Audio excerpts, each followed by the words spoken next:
참 어려운 국면 같아요 지금. 네. 오늘도 나오기가 좀 뭔 말 하나 고민이 되는데 오늘도 그냥 결론적으로 말씀드리면은 올해 시장을 상당히 좋게 봤는데 네. 제가 현재 전체 시장의 기대 수준은 못 미친다. 그러면 내 기대에 내게 맞춰줄 정도로 이제 남은 한 3개월 동안 네. 시장이 아주 뭐 화려할 것인가?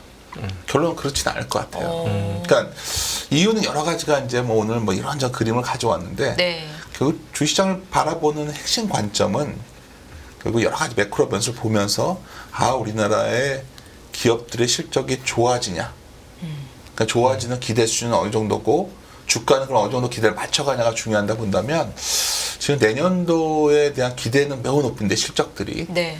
아마 올해 한 하반기 내년 초는 그 실적의 기대가 좀 낮아지는 시기가 될 것 같거든요. 그런 대표님. 네.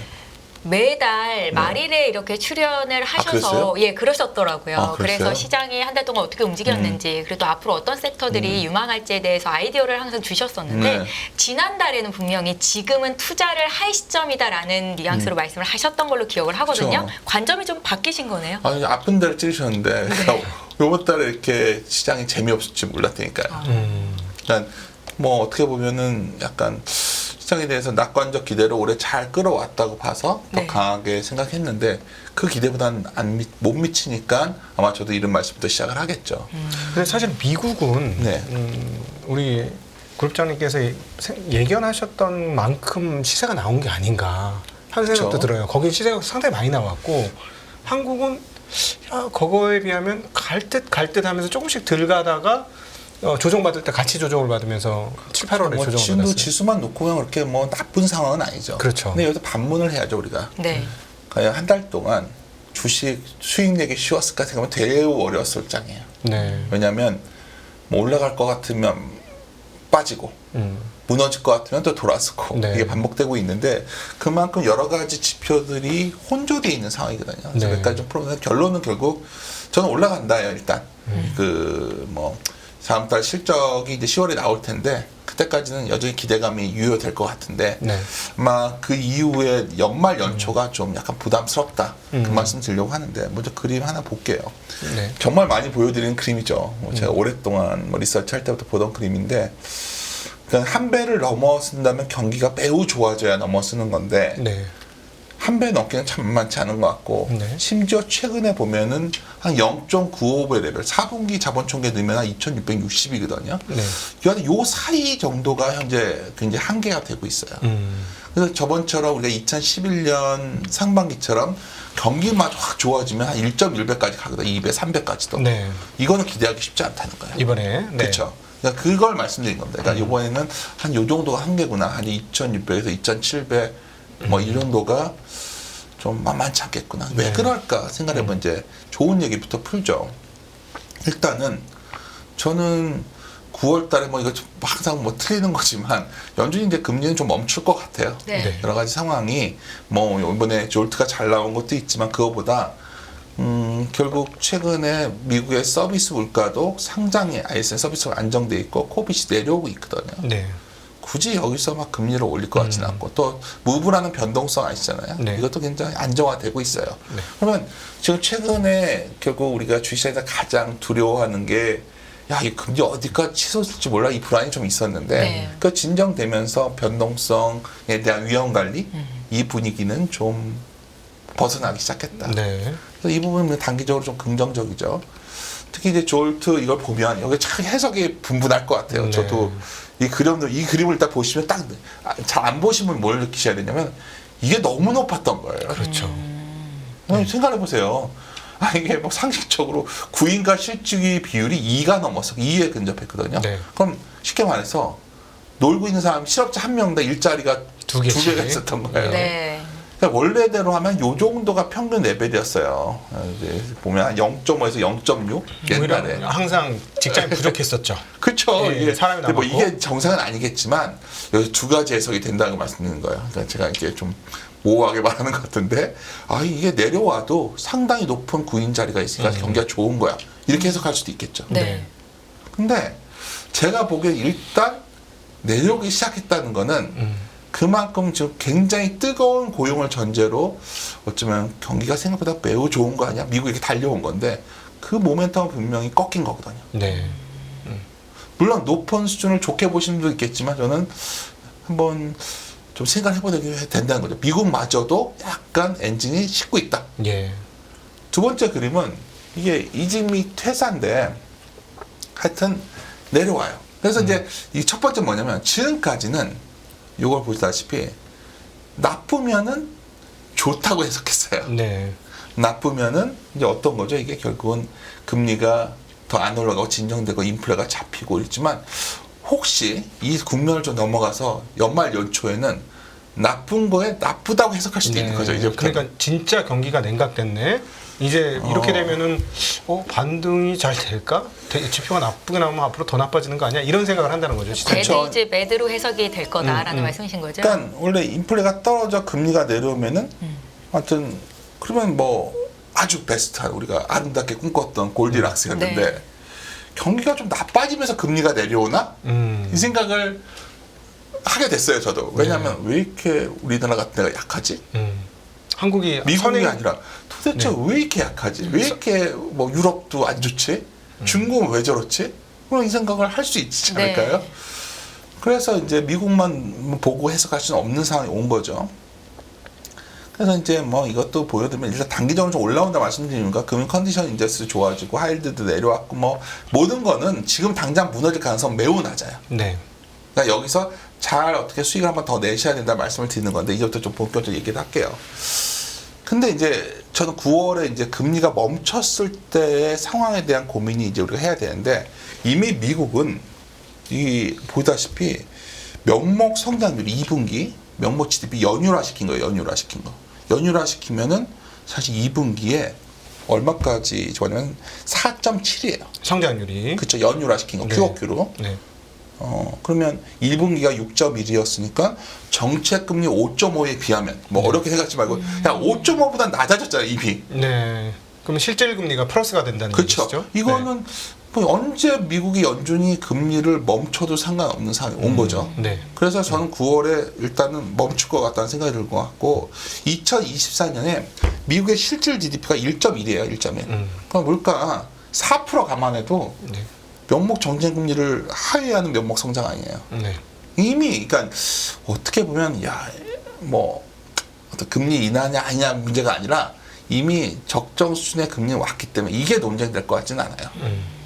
제가 보기에는. 네. 이 문제 같지는 않다는 걸 말씀드리는 거예요. 막 최근에 보면은 막 미국이 금리를 어디까지 올릴지 모르다 이런 얘기를 하는데 오히려 지금 고민은 이게 뭔가 좀 이게 멈추었을 때 상황이 뭐가 오냐. 미국이 막상 멈추면 진짜 어떻게 될까? 네. 이 얘기를 해보자는 거죠. 네. 네. 그랬을 때 정말 고민의 출발이라고 이거 제가 앞에 이거 쓰면서 진짜 고민스러운 데이터예요. 이게 왜 고민스러웠냐면 제가 이제 뭐 각지연이 아시겠지만 제가 굉장히 강조하는 것 중에 하나가 글로벌 유동성이 글로벌 수요인데 이게 돌아서면 글로벌 선행지수가 돌고 한국의 수출이 좋아져서 네. 한국의 기업의 매출이 늘어서 돈을 남기면 이익이 든다. 이게 제가 생각에는 그래도 한 십몇 년 주시장에서 뭐 어떻게 밥 벌어먹고 사는 효율 정도인데. 네. 저희 나라 수출 증가, 수출 폭을 IB들이 선행 지표로 다 생각하고 있지 않습니까? 그러니까 이번에 당연히 굉장히 시장이 좋아 보였던 거는 글로벌 유동성이 플러스로 돌았으니까 수출 증가율 당연히 플러스로 이렇게 돌아가면서 쫓아 올라갈 거 가능성이 매우 높다. 항상 그랬거든요, 진짜. 네. 물론 이때는 좀 시차를 뒀지만 근데 수출이 여전히 매우 미흡하거든요. 이거는 그러니까 물론 어떤 특정 부분들은 이제 그래서 시장 보시면은 뭐 갑자기 뭐 음식료에서도 막 농심이 먼저 미국 잘 되게 팔았다가 삼양식품이 쫓아갔다가 화장품도 코스메스 됐다 막 이렇게 막 산발적은 되지만 전반적으로 우리 수출이 확 좋아지는 느낌을 못 받고 있어요. 네. 전반적으로 좋아져 시장이 전체적으로 올라갈 텐데 수출이 좋아지는 쪽들만 산발적으로 지금 반응을 해왔거든요. 네. 어쩌면 그 저번 달에 이 그림 똑같이 보여드렸는데 올라갔으니까 또 차 올라갈 거라고 예상해봤습니다. 전혀 안 쫓아갔습니다. 네. 오히려 아래로 더 내려갔어요. 네. 두 번째에서 이거는 그냥 그려본 거예요. 수출액으로 그냥 그랬더니 정말 중국이 수출액이 뭐 이거 중국 뭐 자꾸 욕하고 제가 그랬지만 야 이거 중국도 좀 살아야지 이거 안 되겠더라고요. 그러니까 중국 수출 감소가 한국 수출 못 올라오는데 상당히 막대한 영향을 지금 미치고 있다. 저 데이터로 보면. 그러니까 뭐 우리가 대표적인 중국의 수출 1위 품목이 반도체잖아요. 반도체. 예. 예를 들어서 지금 뭐 수출 안 좋은 게 따지다 보면 반도체인데 그래서 이게 이제 미국 쪽 수출은 좋아지니까 당연히 미국의 익스포저가 높은 종목들은 계속 해야 되죠. 지금도. 근데 이것만 갖고는 시장을 받치기가 녹록지 않은 거죠 지금. 네. 물론 뭐 중국 관광객이 온다 뭐 그러는데 얼마나 오겠어요. 이제 그거 갖고 할 수 있는 건 아니고. 네. 그래서 이 상황을 보여드리니까 수출 증가율이 안 돌고 있는데 왜 글로벌 유동성이 도는데 이 유동성이 돌아도 왜 우리나라가 소위 글로벌 경기의 카나리아 같은 곳인데 왜 반응이 없지? 말씀을 듣다 보니까 중국의 경기 하락과 거의 디플레급 현재 상황이 한국에 그대로 반사가 반영이 되고 있는 제가 거예요. 헷갈려요. 근데 중국에 아직도 이렇게 영향이 큰 건지 중간재 이렇게 하는 네. 건데 네. 하여튼 뭐 중국뿐만 아니라 사실 옆에 있는 유럽도 안 좋아요. 네. 다음 그림인데 미국 볼게요. 근데 버팀목이 미국이에요. 네. 다 알잖아요. 그러니까 한번 그려봤어요. 그러니까 6월 대비해서 금리 영향이 생겼으니까 금리 영향을 돼가지고 6월 대비 6월 이후에 7, 8 금리 영향 받았잖아요. 네. 야 봤더니 다 빠졌어요. 정부 부문 빼고는 다 미국도 지금 전망치들이 안 좋아지고 있죠. 6월 달까지 금리 올리고 나서의 상황들이요. 네. 그렇죠. 그러니까 저는 미국 같은 경우에도 미국이 끌어왔는데 미국의 힘도 좀 약간 좀 주춤해지는 느낌? 그리고 여기 재밌는 거는 내년 1분기를 보면 7월 조사할 6월 조사할 때 비해 7월에 확 내려왔잖아요. 네. 24년 1분기가. 예. 그러니까 미국도 뭔가 좋았는데 좀 주춤하는. 그래서 아까 졸투 해석할 때도 좋지만 네. 뭔가 소비 열기도 좀 약간 약화되나? 네. 뭐 이거는 어디까지도 확정적인 게 아닙니다. 데이터 보면서 우리 이렇게 생각할 수도 있지 않나 네, 이런 네. 생각을 하는 거죠. 사실은 참 나이키가 최근에 연속 하락 신기록을 한번 기록을 했습니다. 계속 했나? 예. 안 보고 있어 몰랐어요. 네, 그러니까 이게 굉장히 소비와 마케팅의 핵심의 핵심인 회사가 이렇게 축축 처지는 걸 봐가지고는 아직 미국은 이제 여행 못 다니고 그랬던 수요 때문에 여행 다니고 서비스 수요는 뭐 여전히 살아있지만 네. 물건 구매하는 수요는 이제 확실히 금리 인상의 그 영향을 본격적으로 받고 있는 거 아닌가. 사실 이게 안 좋은 시나리오인데 여하튼 그것도 있고 또 하나의 다음 그림에 보면 미국이 소비가 되게 강했던 거는 네. 가계가 저축이 많아서? 초과 저축을 엄청 하고 있었거든요. 네. 이런 그림이 없을 때 코로나 이후에 초과 저축이 GDP 대비 7%까지 왔었거든요. 네. 엄청 이런 그림이 과거에 없었다는 걸 네. 자식이 말씀드릴 수 있는데 어떻게 24년 1분기에 마이너스로 돌더라고요. 이게 지금 마이너스까지 돌았어요. 저축이 급격히 준다는 말씀이신 거죠? 내년 근데 1분기가 여력이 없는 거죠, 네, 이제. 네. 다 썼다는 거예요. 다 쓴 거죠. 계좌 통장에 앵꼬나. 네, 네. 그러니까 제로가 지금까지는 됐죠. 뭔가 뭐 주식시장이 좋아서 썼건 뭐 한 건도 있겠지만 저축에 잔고가 있었던 거죠 통장에. 네. 근데 이제 다 쓴 거죠. 근데 또 여기다 문제가 뭐냐면 미국은 학자금 대출 규모가 꽤 높아요. 네. GDP가 7%인데 이 학자금 대출 상환도 해야 돼요 이제 4분기서부터. 뭐 심지어 보통 연율을 보면 한 1.99% 정도 하향 요인이라는 얘기를 한단 말이에요. 네. 그러니까 아까 지원이랑 얘기했던 것 중에 야 이거 그래도 미국 소비라도 버텨가지고 우리가 좀 뭔가 했는데 야 이게 오늘 너무 이렇게 부정적으로만 해서 갑자기 저 인간 왜 저러나 하실 텐데 사실 이것은 내년에 예견되는 부분이었어요. 네. 사실 그래서 훨씬 좋아졌다가 이게 좀 반영될 줄 알았는데 네. 가기 전부터 좀 최근에 좀 이런 현상이 나오고 있고 그럼 여기서 이제 따져보는 거죠. 과거에 보면 미국의 그 OECD 경기 확산 지수, 그러니까 경기 선행 지수라는 게 있고 확산 지수는 뭐냐면 각 나라의 선행 지수의 그 전월차를 합산한 거예요. 네. 근데 이게 마이너스 100까지 모든 나라가 다 안 좋으면 마이너스 100이고 네. 모든 나라가 다 좋아지면 플러스 100이겠죠. 네. 근데 이게 마이너스 100까지 갔다가 이때 작년이 10월이었거든요. 그래서 제가 막 흥분해, 작년 여름에 흥분해서 이제 드디어 주식 살 때가 왔다 했어요. 근데 이게 이렇게 올라왔거든요. 엄청나게 올랐네요. 네. 한국 수출이 안 따라가는 거예요. 와, 이게 제가, 이것도 참 오랫동안 본 데이터인데, 이거 그래서 방송 나서서 자주 보여드렸어요. 이게 수출이 이렇게 올라올 것이다. 근데 하여튼, 이게 뭐 나중에 쫓아 올라갈지는 모르겠지만 오히려 수출이 이거 내려가니까 이게 매우 고민스러워요. 이게 디퓨저 인덱스라는 건데. 그러니까 보통 OECD 경기 선행 지수와 그 경기 선행 지수에 턴하는 이 확산 지수가 확산 지수가 먼저 선행하거든요. 예, 그렇죠? 이것들이 턴을 하게 되면 반드시 과거 역사로 따져보면 한국의 수출이 증가로 돌면서 빠르게 회복되는. 그러니까 한국이 수출해서 돈을 많이 벌면 원화가 강해지거든요. 네. 왜냐하면 돈을 벌어오니까. 네. 그럼 환율은 철저하게 원화는 약해졌다 강해지면서 주시장이 랠리가 오는 거예요. 그럼 원래 아까 말씀하셨지만 원달러 환율이 지금 1340원 갔다 올 게 아니라 네. 1250에 왔다 갔다 하고 있어야 제 원래 생각했던 그림은 그랬어요. 네. 솔직히 그래도 말씀드리면 원화가 1340원에서 한 1310원까지 내려와서 안도할 게 아니라 지금 이런 경기 흐름으로 왔을 때 원화가 1250원까지는 왔어야 된다는 말씀인 왔었잖아요. 거예요? 예. 그래서 그때 제가 되게 흥분해 있었죠. 작년에. 왜냐면 드디어 환율이 드디어 1200원 초반을 향해서 가고 있다. 네. 사실 방송에서 그런 얘기 많이 했었는데 사실 이 부분에서 뭔가 틀어주세요. 제가 이제 가끔 이런 말씀 드려요. 그 탄광 속의 카나리라는 표현이 있잖아요. 네. 옛날에 이제 탄광 내부에 일산화탄소가 확 퍼지면 네. 이게 무색무취되면서요. 그래서 옛날 광부들이 카나리아 3마리를 가지고 들어가면 이게 원래 카나리아가 쉬지 않고 떠든대요. 근데 지적이 있는데 이게 지적이지 않기 시작하면 뭔가 일산화탄소 죽는. 우리나라에 그거 해당되게 환율이거든요. 네. 우리나라는 원달러 환율이 뭔가 문제가 생기면 원화가 약세로 갔다가 뭐 이런 경향이 있는데 여하튼 확산지수가 이렇게 올라오는 동안에 사실 전혀 수출이 안 돌았어요. 그러니까 과거에 이런 경우 보신 적이 없다는 말씀이신 거죠? 자, 뭐 없거나 이게 요럴 때 있지만 보시다시피 이게 8개월 레깅 시켜서 보는데 선행 시켜서 네. 이게 보셔도 별로 그런 적이 없지 않나요? 네. 네. 네. 거의 동행하는데 동행성이 굉장히 강하네요. 8개월. 8개월 제가 땡겨가지고 이렇게 네. 그려놓으면 거의 비슷하게 움직이는데, 근데 더 이제 선행지수로 들어가. 이게 선행지수니까. 사실 선행지수를 놓고 보면 지난해 11월에 저점 치고 나서 8개월째 오르고 있어요. 선행지수가. 네. 오르고 있으면 쫓아서 이제 이것도 마찬가지로 디퓨저 인덱스가 올라가면 이게 쫓아서 올라가겠죠.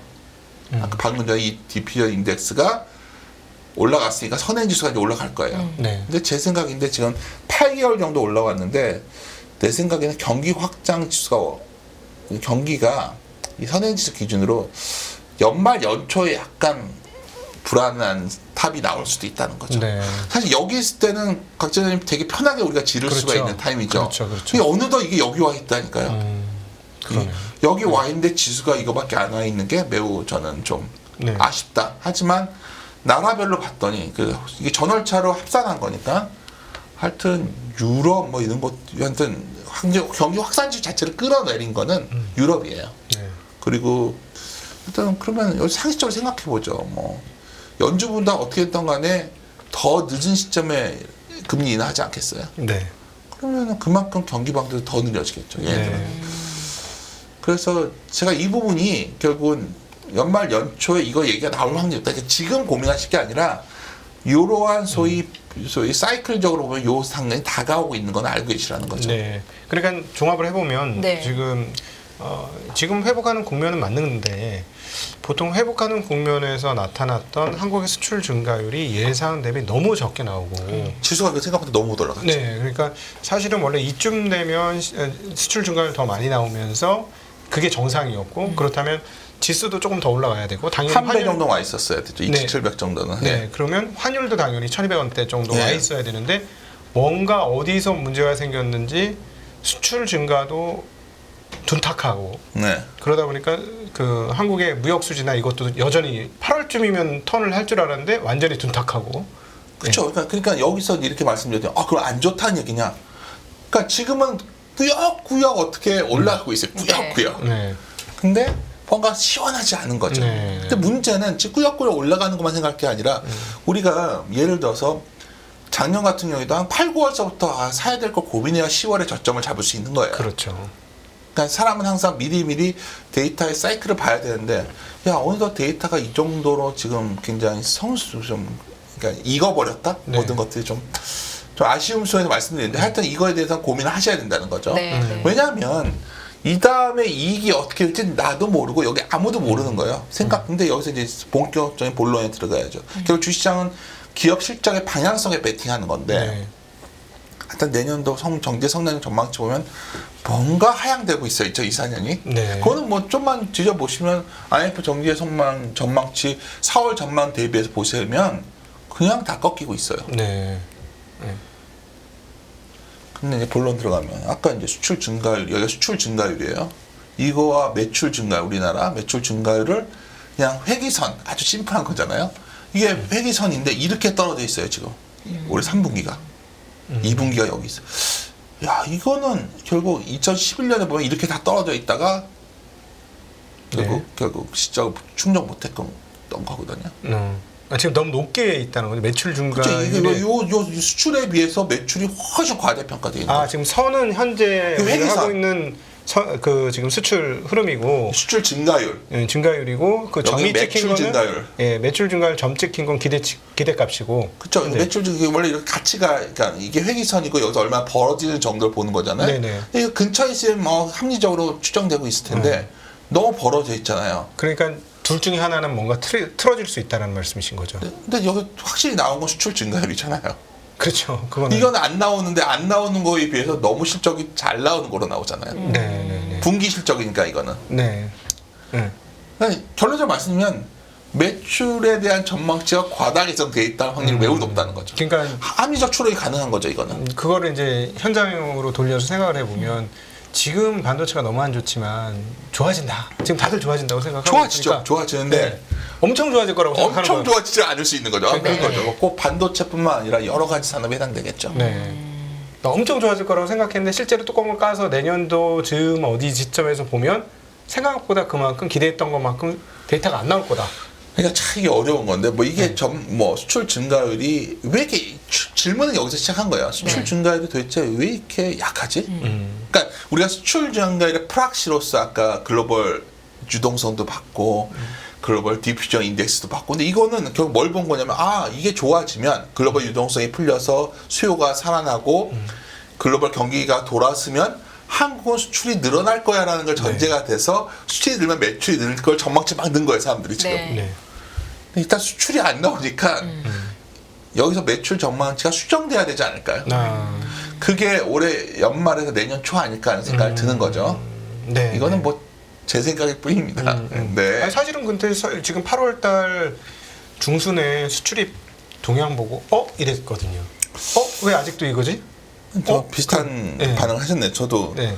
이거 왜 이번 주쯤에 플러스 좀 나올 줄 알면 또 이러고 이런단 말이에요. 근데 또 문제는 여기 또 하나가 있어요. 이게 매출 얘기했던 거고 우리가 팔아서 무역 수지 돈을 벌어야 되는 거잖아요. 그렇죠. 근데 엄밀히 말하면 지금 우리나라 기업 실적이 그래도 올해는 어땠었냐면 원래는 그러니까 과도한 비관론이 작년에 있어요. 작년에. 네. 그렇죠. 근데 저보다 뛰어난 저희 동료들 애널리스트들이 추정했던 우리 기존 논리는 비용 하락에 따른 마진 개선 가능성을 다 무시하고 있다고 봤거든요. 네. 그때 방송 같은 때 저도 나와서 많이 얘기했어요. 비용 하락이 뭐냐 원자재 가격이 내려오는데 왜 그걸 반영 안 하는 거였죠. 그때 그래프 보면 이게 내려오고 있었거든요. 이게 내려오고 있어요. 이게 내려오고 있더라고요. 이게 내려오면 이 기간 또 이만큼 마진이 개선될 거 아니에요. 예. 사실 이게 개선됐으면 이익도 확 좋아졌어야 돼요. 그러니까 안 팔린다는 얘기네요. 결국. 그러니까 안 이거 팔린다. 똑같은 생각이네. 그러니까 나도 이게 내려왔으면 이게 그럼 이 매출이 늘어나면서 그 다음에 손익계산서 순서로 보면 이익이 확 늘어야 되는데 문제는 뭐가 또 생겼냐면 그 지난 2월에서 7월까지 올해 놓고 보면 이 2월에서 7월 놓고 보면 비용이 32%가 줄었어요. 그러니까 쉽게 라면 업체 돈 많이 벌잖아요. 네. 원가 내려오니까 더 버는 거잖아요. 판가 올려놨는데 그거 온갖 업종이 다 그래요. 네. 8월에서 12월을 추정하면 8에서 9%가 올라가요. 비용이. 그렇죠. 그러면 뭔가 이익이 지금 사람들은 이 얘기를 할 것 같아요. 그래 봤지 올해 생각보다 숫자 좋잖아. 지금부터는 이제 좋아졌으니까 더 좋아질 거야 하는데 생각보다 숫자가 안 나오면 어떡하지? 그러니까 이 고민으로 넘어가는 이게 경기로 말하면 약간 경기가 좀 침체란 표현은 전 쓰고 싶지 않아요. 그건 안 온다 보니까. 근데 이제 경기가 이제 슬로우해지겠구나. 뭐 이런 단계로 가는 거 아니냐. 네. 그래서 이제 보여드리는 그림이 이거 아까 지원장님 보고 놀라셨다는데 내년도 영업이익 전망치인데 2024년 이렇게 높게 돼 있어요.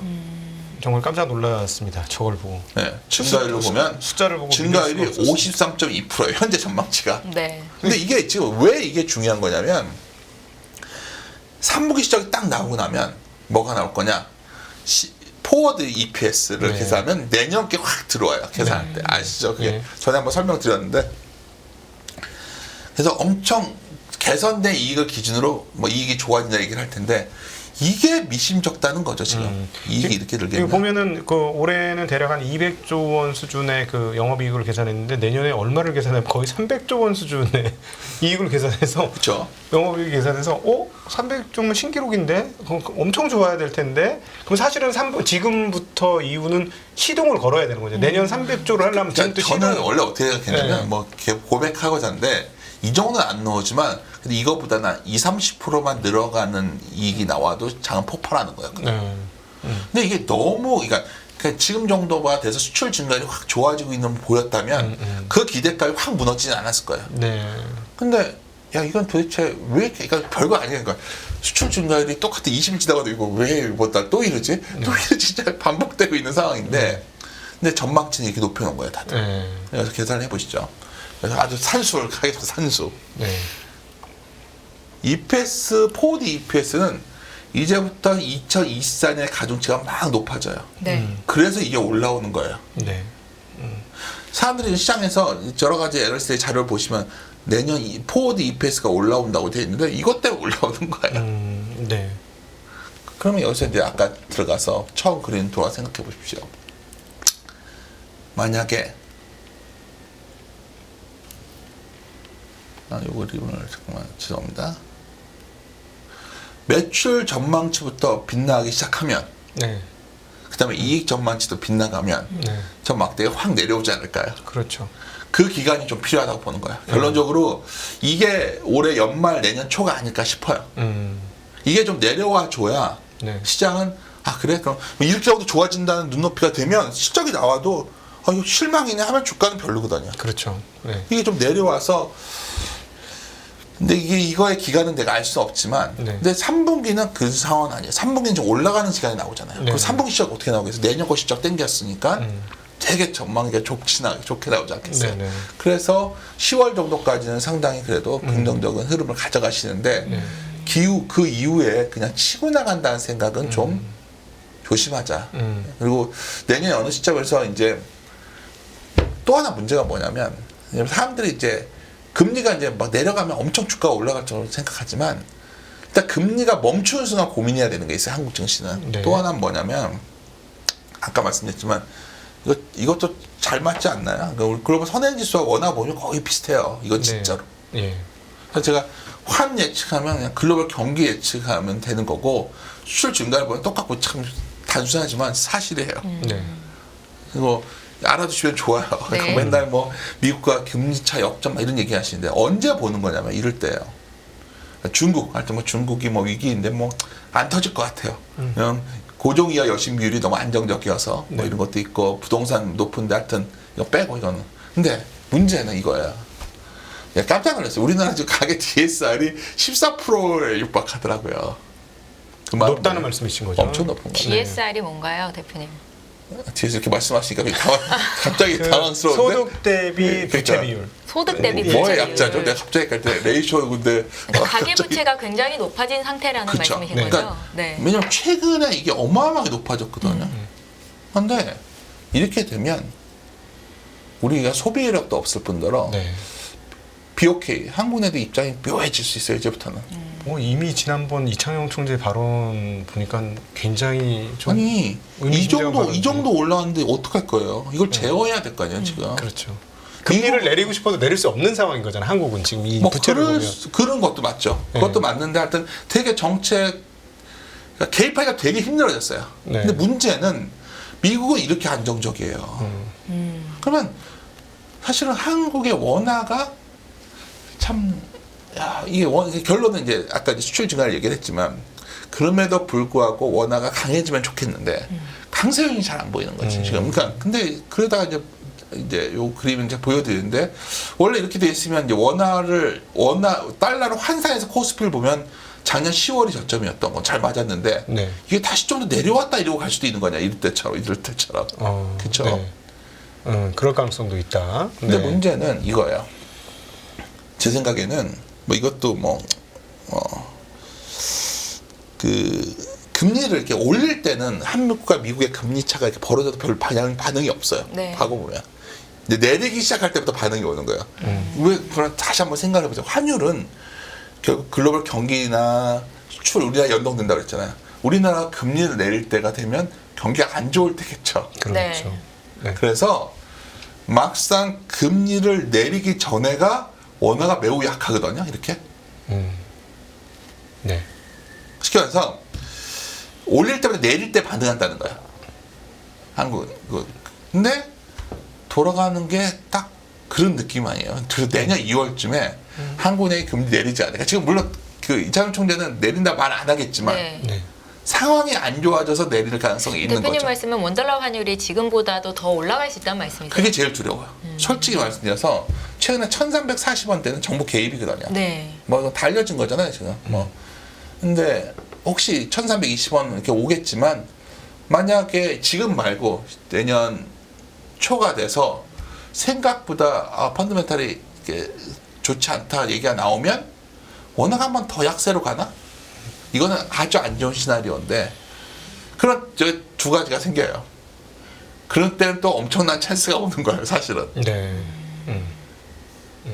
그래서 금리를 어느 정도 내리고 나면 그때부터 또 주가가 엄청 좋아지거든요. 그래서 결론을 말씀드리면 지금 당장은 그래도 뭐 실적적으로 약간 그래도 4분기까지 좋아지는 것들 내년 이제 4분기 좋아지는 것들을 좀 보면 최근에 뭐 여기도 뭐 현대백화점도 있고 뭐 바이오들도 있고 여기 보면은 뭐 화장품도 있고 이런 것들이 좋아지는 것들이 좀 있어요. 네. 하는데 참 어떻게 보면 바앤홀드로 그냥 막 끌고 가는 장은 녹록지 않은 장이 왔구나. 네. 뭐 솔직히 말씀드리면 저는 제가 만약 오늘 그 원래 저번에 전화 왔을 때 한 월말에 온다니까 오면은 네. 한 10월쯤에 원달러 환율은 한 1250원 밑에 네. 그리고 출중할 플러스 돌아 있고 그리고 기업 실적도 상당히 가시권 안에 가능성이 있는 거로 나올 줄 알았는데 그거는 아닌 것 같아요.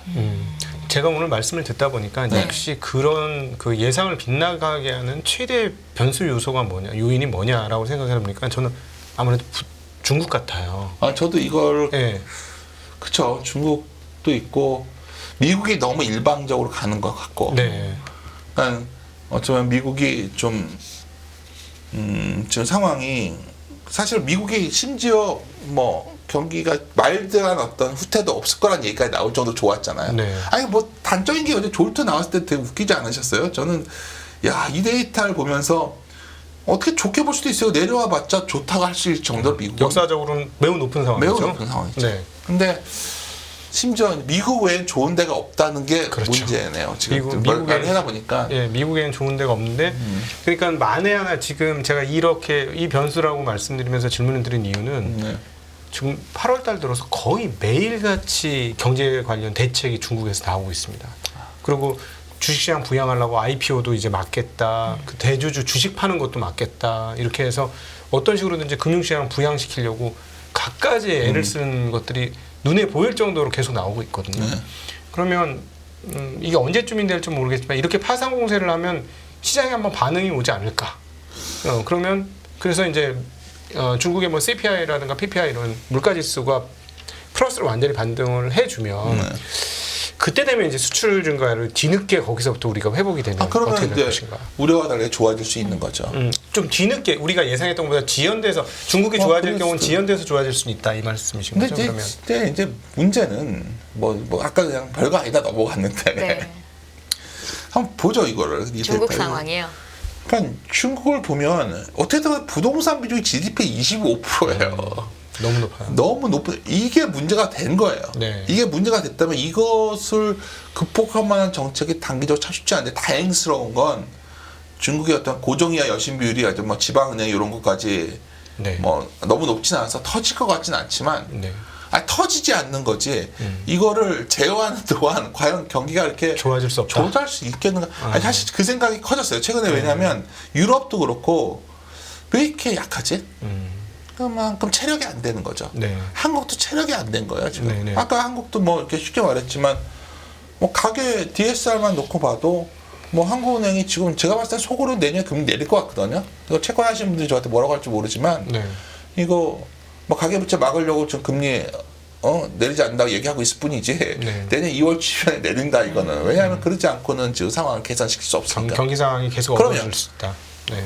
아니 지금 미국이 이럴 때조차도 수출 증가율 이렇게 나오고 있고 중국이 이런 상황인데 과연 가만히 있을 수 있을까요? 거기다가 뭐 어떻게 됐든 간에 뭐 현 정부의 의지는 그 재정도 굉장히 타이트하게 가져가잖아요. 네. 이번에 그 예산 증가율이 역대 그건 최저 놀라운 거예요. 수준입니다. 어떻게 뭐 두 가지인데 뭐 선거를 앞두고 있는데 그렇게 했으니까 놀라운 거죠. 네, 그렇죠. 뭐 어쩌면 뭐 잘했다고 볼 수도 있지만 또 한편으로는 뭐 상당히 경제가 약해지면 추경 안 할 거야? 이거 나올 수밖에 없잖아요. 네. 안 나오는 거죠. 지금 올해 안 나오는 거예요. 이때까지 아무나 없었으면. 추경 안 한다고 추경호 부총리가 얘기했죠. 그렇죠. 그러니까 예. 그렇게 놓고 본다면 결국 여러 가지 뭔가 얘기를 했는데 네. 원래 가을 좀 지나면 네. 우리가 생각했던 경제가 더 좋아져 있었어야 되고 뭔가 그것 때문에 주식시장이 여기다 더 높아지니까 지금이 안 좋아진다가 아니라 훨씬 더 높아져 있었어야 되는데 여기서 질문하자는 거예요. 우리 같이. 왜 그 정도 못 왔는데 네. 못 온 이유가 뭐냐를 파악하다 보니 결론은 아주 심플합니다. 내년도 이익에 대해서 우리가 너무 앞서간 기대를 하고 있었구나. 이 기대 조정, 소위 적응 과정 동안 주식시장이 치고 나갈 수 있을까요? 그래서 상당히 막혀 있을 확률이 높구나. 만약 예를 들어 저 전망치가 처음부터 내려와 있는데 연말 연초의 전망치가 충족할 수 있을 것 같아 하면 그 기대감으로도 시장이 한번 붐업이 될 수 있는데. 그렇죠. 이게 이랬지만 이게 예를 들어서 우리가 최근에 여러 가지 상황이 아까 말씀하신 예를 드셨지만 정말 내년에 폭발적으로 IT 수요도 늘고 막 이런 게 보이고 네. 뭔가 이번에 뭐 중국을 상무부 장관이 미국에 갔다 왔잖아요. 갔다 그렇죠. 왔는데 또 뭐 풀리고 뭐 이런 게 보여야 이게 정당화 되겠죠. 수출 증가율이. 아직까지 아무 얘기 없습니다. 아무 얘기 없으니까 네, 네. 그럼 여기서 다시 그림 돌아가면 이렇게 원래 수출 증가율과 매출 증가율의 선형 그 소위 회기선이 이 정도였는데 이 정도 벌어지는 게 이렇게 좀 낮아져야 맞지 않을까 하는. 네. 그러니까 그게 뭐 시장이 뭐 이렇게 말씀드리면 참 걱정되는 극단론이 많기 때문에 그걸 시장 무너진다는 얘기 그거 얘기를 드리는 게 아니라 네. 기대수는 낮춰라. 그리고 주식 비중도 좀 줄이는 게 맞겠다. 뭐 그런 말은 주식하는 사람들 잘 안 해요. 주식은 할 수 있는 내에서 그러면 포트폴리오 조정이죠. 네. 3분기까지는 지금처럼 주식 투자를 해도 상관없지만 그 네. 이후부터는 조금 조심할 필요가 있다라는 말씀이신가요? 뭐 말하기 싫었는데 네. 그거를 정확히 꼭 집어주셨어요. 그러니까 근데 뭐 한 달 전에 했던 말과 좀 달라졌지만 네. 이런 거죠. 그러니까 시장이 왜 지난 한 달 동안 이렇게 랠리가 안 나왔을까에 대한 질문을 하다 보면 네. 아마도 오늘 아까 말씀드린 그런 좀 약간 좀 조심스러운 조언이 지금은 좀 필요한 시기 아닌가 이렇게 판단하고 있습니다. 네. 네. 그룹장님 오늘 정말 저는 너무 귀한 시간이 된 것 같습니다. 네. 아니, 뭐 중원본 한 것 같은데요. 아닙니다. 네. 끝없는 위기 속 기회는 언제나 숨어 있습니다. 성공한 투자 고수들과 나눈 투자의 철학. 다가올 기회를 잡아내는 부의 만찬으로 여러분을 초대합니다. 푸짐하게 한 상 차려놓았습니다. 안녕하세요. 이승입니다. 더 많은 영상을 보고 싶으신 분들은 화면 오른쪽에 있는 구독 버튼을 눌러주시기 바랍니다. 그리고 영상을 보시면서 좋아요는 필수인 거 아시죠? 항상 인포맥스 라이브를 사랑해주셔서 감사합니다.